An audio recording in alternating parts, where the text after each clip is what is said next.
All right, welcome back, ladies and gentlemen. We have our next video here talking about three particularly controversial coins. These have been talked about before, and I figure I'd go ahead and kind of revisit this again.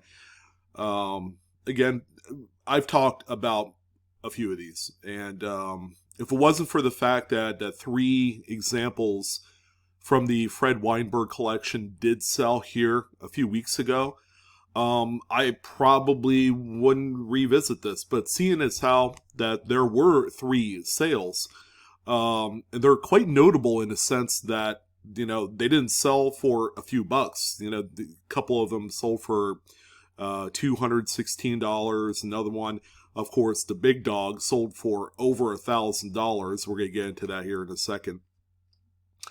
But these are coins that have been talked about in great detail in the coin community.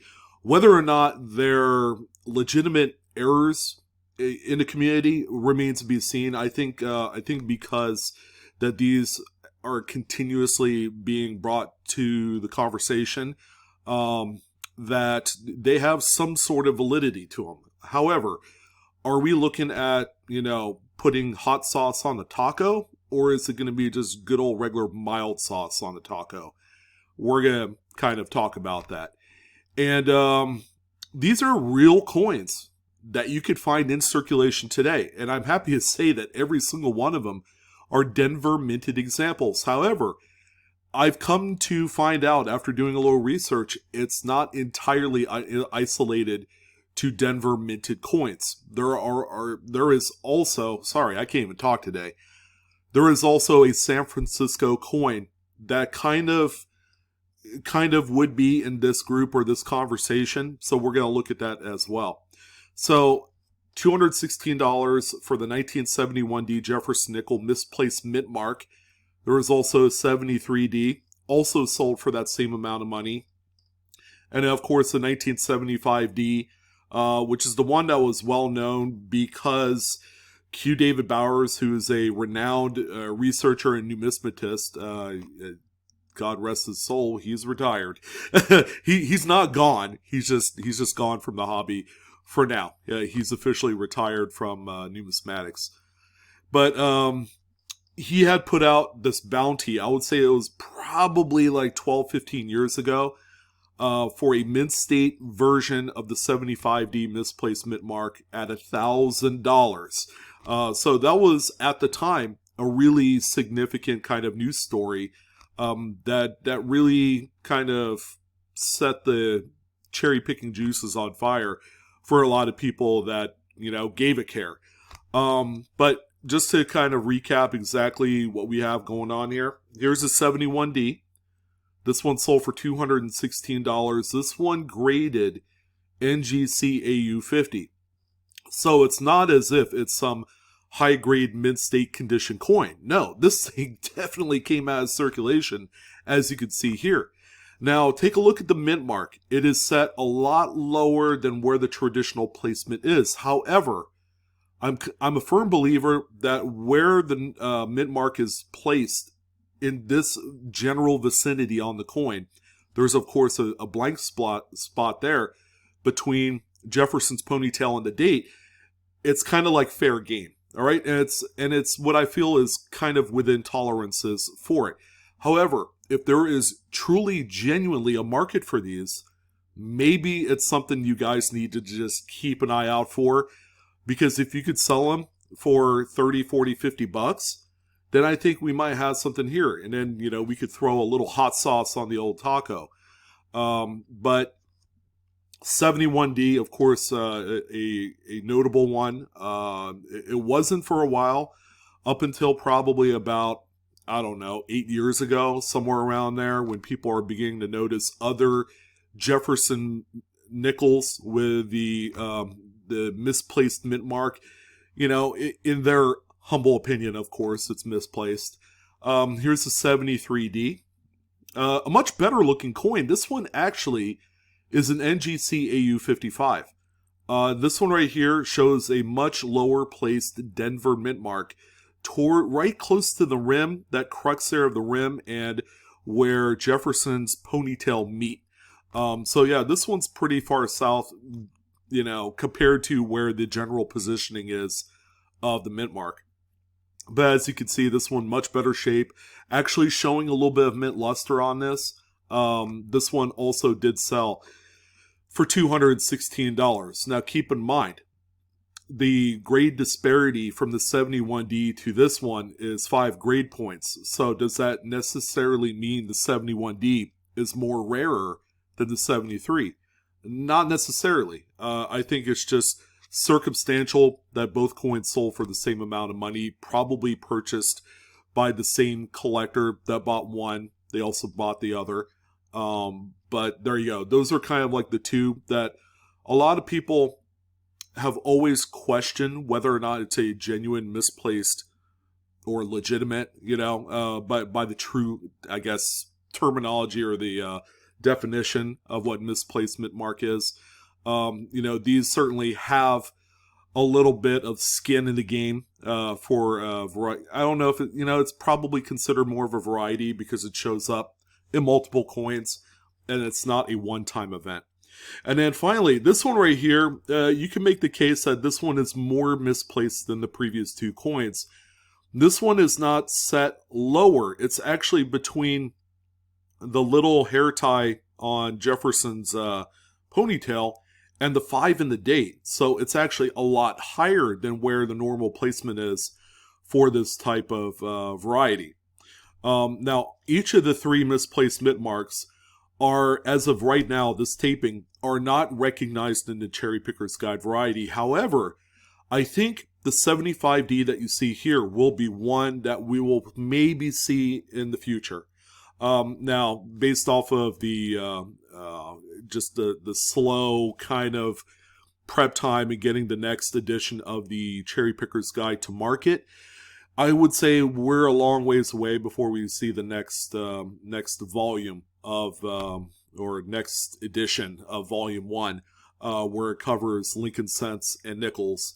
But I would venture to guess that this one will probably end up in there. Now, this one right here, the lowest grade out of the 3 examples as an NGC XF40, sold for $1,080. So between the 3 coins, this one seems to have a little bit more of the desirability and just the overall, it has the cachet of what a true misplaced mint mark is for the coin. All right, so we got those 3 coins there. There haven't been too many, if any, mint state examples of the 3 that have been found. So this is going to kind of represent a little bit of a treasure hunt for you guys. Because I'm pretty sure any mint state example that comes out into the marketplace of either one of these 3 dates will be not only significant, but will command a lot more money than any one of the Fred Weinberg collection specimens that you see here. That's going to be important. Don't know if they're being found in like BU rolls. That might be kind of like a tall ask, but a lot of them are, of course, based off of the condition of the 3 you see here, strictly being found in circulation, so coin roll hunting or whatever. I can tell you this right now, I do have 2 examples of the 73D misplaced mint mark, but they probably don't grade no better than like VF35 XF40. So it would be kind of strange for me to ask the kind of money that you would expect that, say, these 2 had commanded here, because these are not only graded, but they're a much higher grade. So with that being said, are the prices that we're seeing here from the Fred Weinberg collection indicative of what the true market value is for the coins? Well, let's go ahead and take a look at some current sales on eBay, followed up with some completed sales. If applicable, there may not be any at all, but here's what I typed in: misplaced mint mark nickel, and it's under all categories being coins and paper money. I didn't just put it in just US coin errors because someone could list these in the regular nickel section of coins and paper money. So I just went and did a complete search through all of the coins and paper money listings and came up with 8. So there's a 71D. That's again, this is like the first one that we saw from the Heritage Auction sale. That was, by the way, the Central State Show from last month. This particular one right here, if we get in a little bit closer, the seller is selling one for $39.99, which seems like a pretty good deal depending on what the actual grade is. But there, I guess it comes with two coins. One with a regular placed 71 Denver Mintmark in its normal area. If we go on down the line here, you're also receiving this one, which looks every bit like the example that we saw on Heritage Auction. So this one has the incredibly misplaced Denver Mintmark that's far south of where the normal placement is for it. So $39.99, again, you have to kind of figure out if it's going to be worth buying this and trying to grade it. It's going to cost about $30 to $35 to grade a coin like this through NGC. I probably wouldn't use PCGS because I'm not so sure that they will attribute the misplaced Mintmark varieties for each of these 3 dates. However, NGC has been doing so. So we're just going to go ahead and roll with NGC grading on these coins.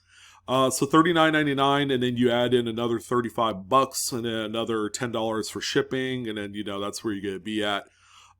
Based off of grade, I think this one will be right around that AU50 grade. It's got luster. I'm not seeing any indication that it would grade out a lot less than that. And so this is kind of like your, your typical kind of grade that you're going to find with these coins. Of course, you will find some out there that are going to be in much lower condition. So yeah, we got this first one here. And here's the 70S. This one's actually quite interesting. There is 2 examples. I guess they're both in the same listing, so you get both. One shows a Far South S on there, but also another one in the regular punched position area on the working die. This one, not a lot of people have been talking about the 70S. So this one right here might just very, very well be more of a gamble than it is an actual case of it being a legitimate variety. If you were interested in getting this and finding not necessarily finding it, I mean, you're finding it on eBay, but you didn't find this in circulation, you would just be buying this listing. And then sending it off to NGC, you gotta make sure that they will grade the 70S with the misplaced Mintmark attribution on the label. That could be significant in a way because it's a San Francisco minted coin, and it might be the first one that's ever been graded by a TPG, third-party grader. So here's the 73D. This one is looking rather rough. You could own this one for $5. I think at this grade, it wouldn't be worth obtaining to grade. It just seems to be that this one will probably be like a VF. Might have some issues as well. I see kind of like that ring of death, which are roller marks from being wrapped in a roll. So this was probably a roll ender. It could be some other type of scratch on there.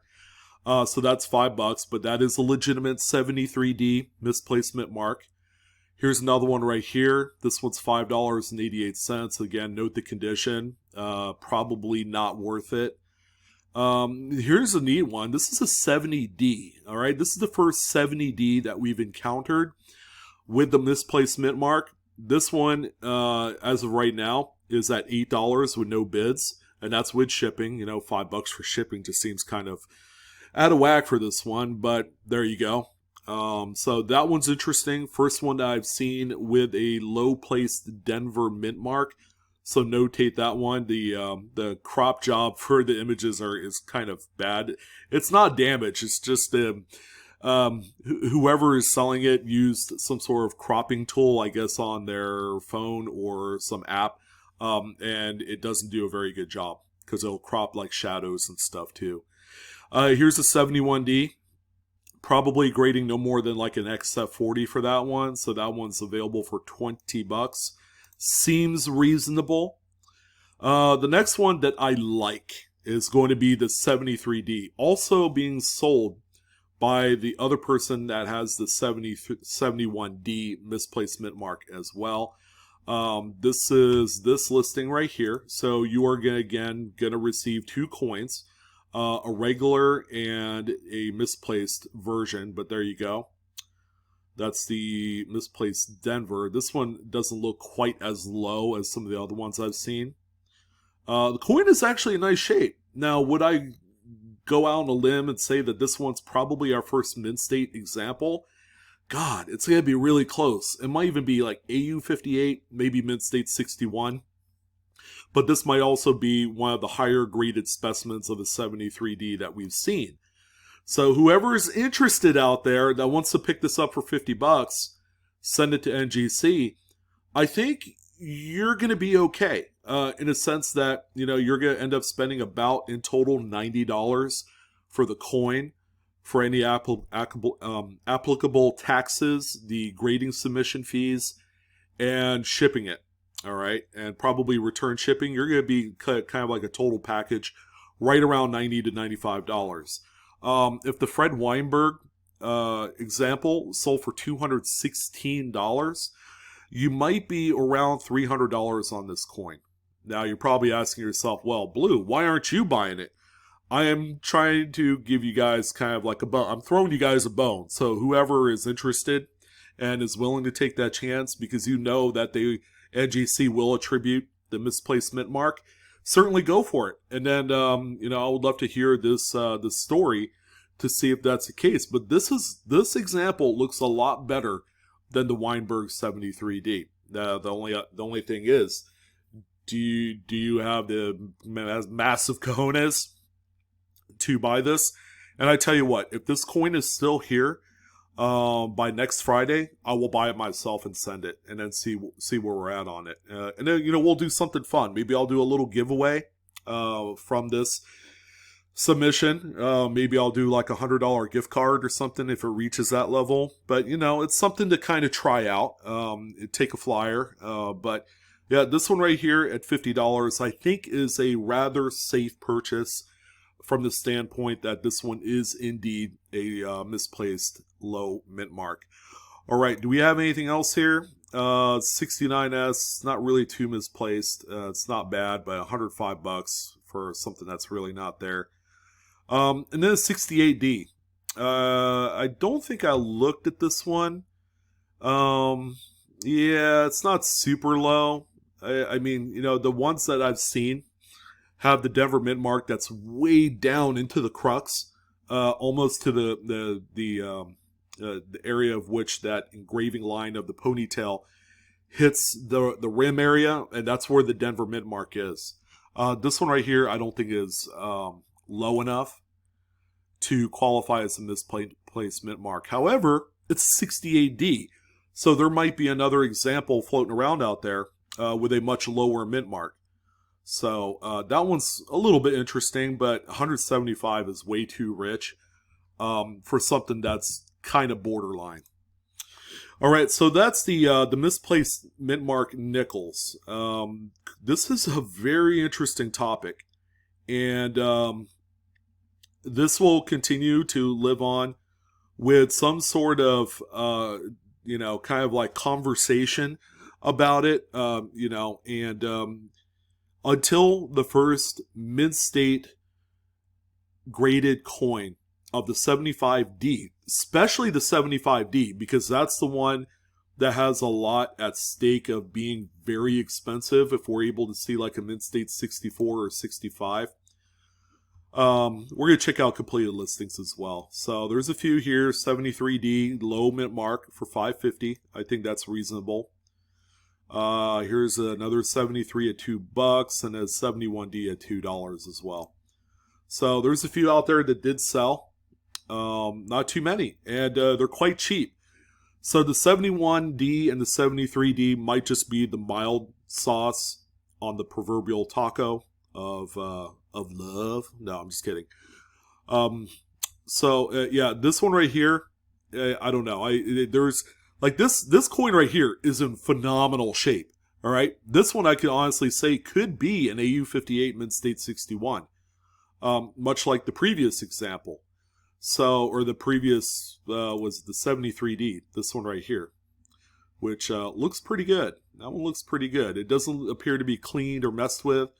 It just looks like an honest, truly honest, good-looking coin. It doesn't have steps, so that's something you're going to have to realize, when it's like, because people collect nickels by, full steps designation. With these coins, it doesn't matter. You got to throw that notion out the window as something that is virtually non-existent. And a lot of the mid-70s nickels is a crapshoot. You could find some with full steps, but more cases than not, there's going to be a good consensus, a good amount of them. They're going to be flat. Like this one here. See that? Virtually no steps on this one. And that's your variety right there.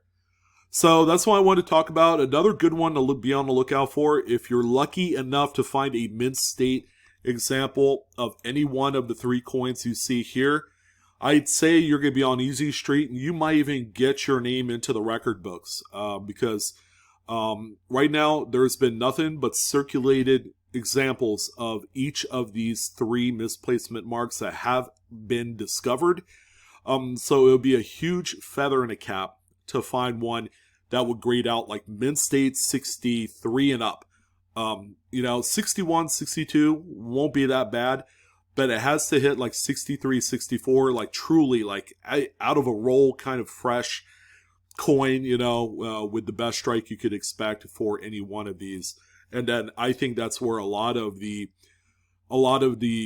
conversation of the desirability and the legitimacy of that these being either an error or a variety will begin to heat up a little bit more. But that one mint state graded coin has eluded us for over 15 years, ever since this became a blip on the radar of the numismatic scene for modern coins. So wish you guys the best of luck. We will be doing a pocket change market report tomorrow morning on schedule and on cue. Saturday morning, you're going to get that. So thank you guys again for all your views and support. Don't forget to like, share, and subscribe if you enjoyed today's content. All the extra support will go a long way, and I love you guys. Love you guys. Thank you for pushing me through this. I slowed down a little bit toward the end of May, but have picked up my desire to do this because you guys really do matter. All right. And if you guys have questions or you want to comment on something, maybe you found one of these, and go ahead and post it below. But yeah, go ahead and get to hunting. Let's see if we can find more of these. I know not a lot of people like to hunt through nickels, but this might be something to look for because it's 3 coins, guys. And you folks there on the West Coast have a real chance of finding any one of these because the Denver minted coins have been flooding the West Coast for years. And I've been finding them. I have a couple of the 73D misplaced Mintmarks. So yeah, it's going to be interesting. It's going to be interesting to hear from one of you that have hit it big, with hopefully the 75D in a mint state grade. And also keep in mind I have TikTok as well if that's your thing. I know it's more for the younger crowd, but I have quick bursts of video on there, like 30 seconds or less in most cases. And there's going to be a lot more getting posted here real soon. You guys take care. Have a good afternoon. Enjoy your Friday. And I'll see you guys on the next coin video. So long.